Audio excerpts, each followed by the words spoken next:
Welcome. I'm just giving a general update, and this concerns my YouTube channel. Now, those of you who have gone through my playlists will notice that there is one in specific, cultural and historical perspectives on nature. And this is a lecture series that was given by John Livingston at York University. And when I was doing my master's degree in environmental studies at York, I took his course. Not that I expected to do particularly well, and I didn't, because Livingston didn't suffer fools gladly, and I was a bit of a fool back then. But he tolerated me, and he allowed me to record his lectures. So, John Livingston's lecture series has been immortalized. Now I'm about to embark on a much larger project, and I'm going to approach it in the same way. You see, the tapes that I produced for the Livingston series, I used cheap tapes. I don't know what was going through my head at the time. But in order to get a proper result, that is something that I could use, I had to take the tapes out of their shells and transfer them into a extremely high quality tape shell, and then use that. Put the tapes, take them out, pop them in the shell, play the tape. And this is what I'm talking about. Right here. That is the tape shell.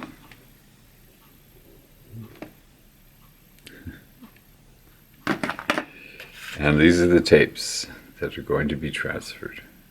That's a very large collection.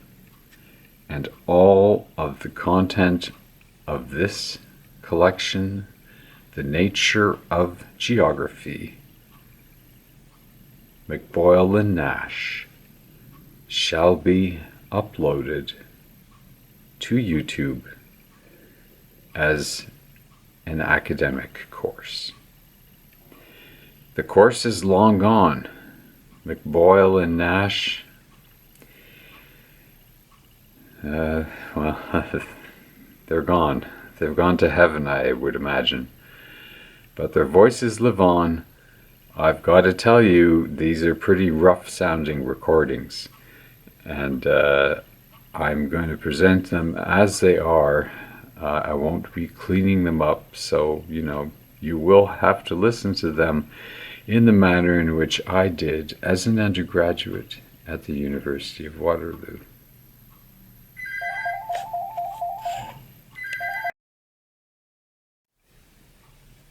Okay, well, that's one project. Now, of course, I tend to do a few, and this is another one. Let's move the chair out of the way. And let's see if we can get some focus here.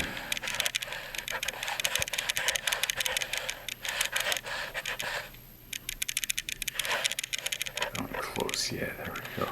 Focus. Sorry, folks, but I'm doing this on the fly. What we're looking at here is a second generation Scott 348, and Scott was pretty proud of it because they made mention of the fact that it had integrated, field effect transistors in the front end. And this was a first. And these field effect transistors were an arrangement between Fairchild and Scott, where Fairchild and Scott would work together to develop the best semiconductors. And so the main engineer, I would say, at Scott, of course the big guy was Scott himself, but the guy who did a lot of the heavy lifting in terms of the design and everything else, the most important man at Scott was Daniel von Recklinghausen. And he worked very closely and wrote some patents on the subject of FET intensification. It was all with Fairchild, and they were close partners. And so basically, Fairchild and Scott were, in a manner of speaking, in bed together. Now this 348 is stock. It's never been used. It's straight from the factory. It's inventory. And I haven't even plugged it in because why bother? The tuner I will not touch in this receiver. However, it is going to get an all polypropylene power supply. It will not, an all polypropylene power supply. It is a quasi-complementary amplifier. So I'm going to be shifting things about a bit. It's only going to have 1200 microfarads of storage, down from 2000, and it's only going to have 600 microfarads of decoupling, as opposed to say 1000 or even up to 2000. That's going to make this Scott perfect for quad electrostatics because it's going to prevent them with an ideally matched roll-off curve. And this is how it's going to be done.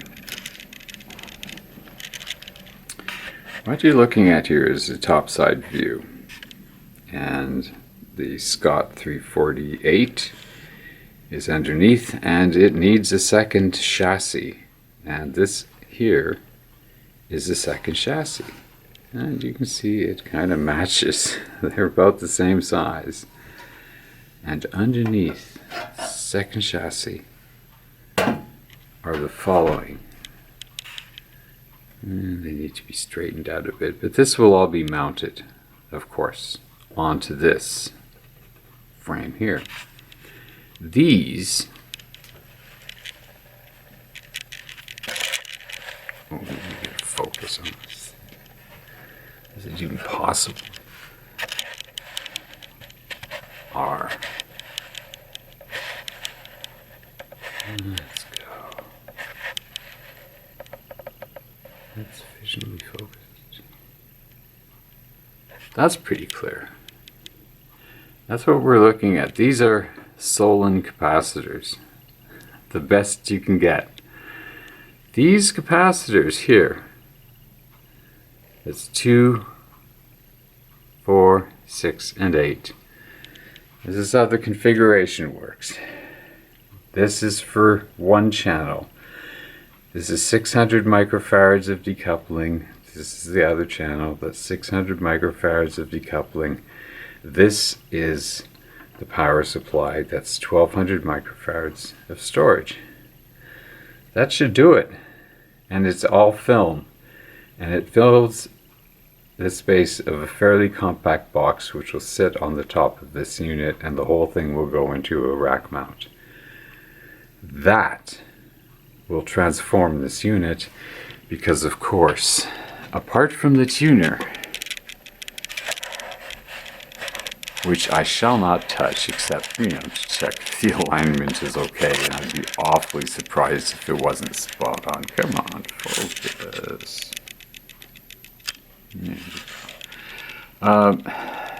This receiver is going to be rebuilt with the most bespoke parts. Every inch of this 348 will be gone over. Back in the early 2000s, I did a review of the 348, the original model with the new Vista front end. And I found that unit, in my opinion, to be a 4312. It was as good as a 4312. It was basically Scott's way of putting the 4312 tuner into what they considered to be their premier receiver at the time. So it's got a special feature here. You notice the binaural muting, which is this control right here. No, it's this control. This is the balance. This is the binaural muting, right? And it's adjustable. Notice the term, binaural. So this project is actually an extremely high priority for me. That's why it's on the desk at the moment. Because I am going to be going through and putting a list of parts that I shall be ordering from companies like Sol, and it depends. I haven't decided whether I'm going to leave the 2000 microfarad power supply intact with a new 2000 microfarad capacitor, of course, and have that feed the high-speed film supply through some sort of separation stage that allows the storage capacitor, 2000 microfarads, to do its work, and in a manner of speaking, not see and not be seen by the high-speed power supply that is providing this Scott with the current that it demands on an ongoing basis. Now, I must remind you, this is a roughly 36 watt per channel amplifier. However, after I have configured it to be an amplifier that is specifically designed for quad electrostatics, I'm not looking for any power like that. I'm going to bias it into Class A, around 10 watts per channel. I think I may be able to pull that off, but if I can't, I'm going to get at least 7 watts pure Class A out of this, and 7 watts pure Class A with a pair of quad electrostatics is nirvana.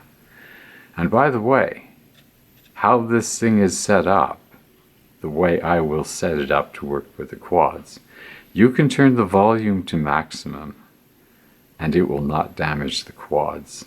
The only way that you would be able to do so would be to put a really hot signal into this amplifier and then drive it beyond what it's been set up for. But of course it will not be used in that manner.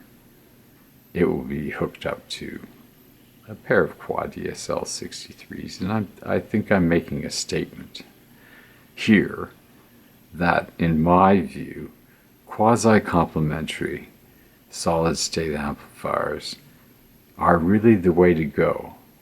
The only better option that you have when you're hooking up a pair of loudspeakers like the quads or any other extremely valuable speaker is to run it through a transformer coupled amplifier like a tube amplifier, or a transformer coupled solid state amplifier, and they do exist. You won't find them in, niche audio and everyone's gone Class D suckers.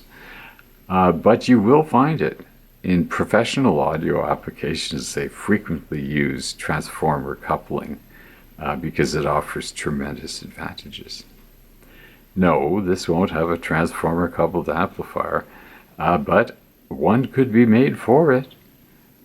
It could be installed in a chassis that would be the size of this Scott receiver, that would sit underneath it, that would hold all of the high-speed power supply, and could also hold, say, a dual mono pair of transformer coupled amplifiers, solid state, maybe 20 watts per side.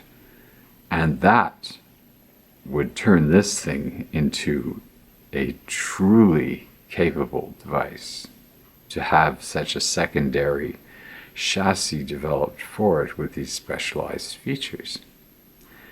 That's in the works. It's certainly a plan. What I do with electronics is unlike what anyone else ever does and ever shall do.